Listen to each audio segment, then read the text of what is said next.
Первый следователь Ногайской Орды Магомед Сафаргалиев писал: «Будем ли мы изучать распад Золотой Орды, образование московского государства, борьбу русского народа с татарским игом, историю крымских и поволжских татар, башкир, узбеков, казахов и каракалпаков, мы всегда будем сталкиваться с историей Ногайской Орды, без изучения которой многие вопросы для историка будут непонятны». В XIII веке на территории Евразии сложилась мировая монгольская империя, самое большое из когда-либо существовавших государств в истории человечества. Во главе его стояли потомки потрясателя вселенной и бича Божьего Чингисхана. Великий монгольский улус начинался от берегов Тихого океана и простирался до Центральной Европы. Тянулся от бескрайней сибирской тундры до Индокитая. Управлять такой колоссальной территорией из одного центра было невозможно, поэтому Чингисхан еще при своей жизни разделил ее между своими сыновьями. Западная часть улуса досталась его старшему сыну Джучи. Данный удел, значительно расширенный завоеваниями Батыя, получил в исторической литературе название «Золотой Орды».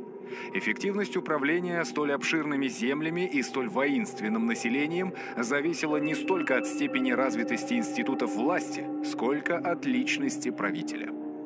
Должность хана не определялась, например, по какому-то формальному принципу. И здесь главную роль играли способности человека, его способность объединять людей, вести за собой. Ведь в кочевых империях, в том числе и в Золотой Орде, сама по себе территория не играла такого значения, как люди, которые на ней обитали. Улус – это прежде всего люди, которые обитают на этой территории, и важно было повести их за собой.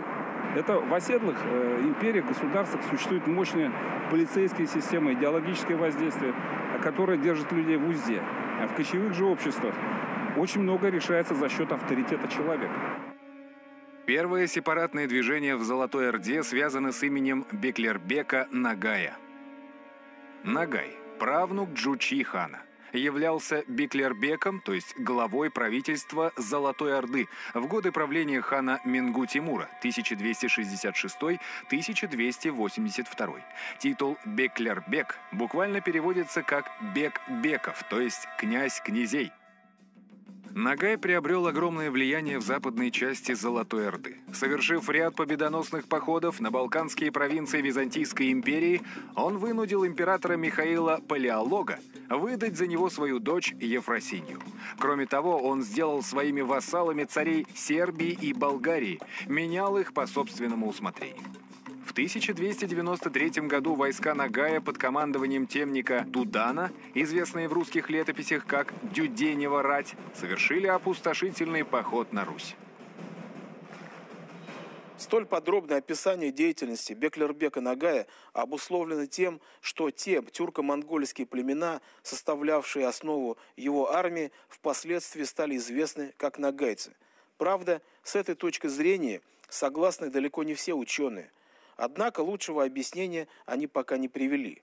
Поэтому будем считать, что именно в западных улусах Золотой Орды появилась группа кочевого населения, которая взяла себе в качестве самоназвания имя прославленного в походах полководца Нагая. В 1291 году к власти в Золотой Орде пришел хан Такта, который был более решительным, чем его отец Менгу Тимур. Он не побоялся пойти на открытый конфликт с всемогущим Беклербеком. В результате ожесточенной борьбы престарелый Нагай проиграл и был убит.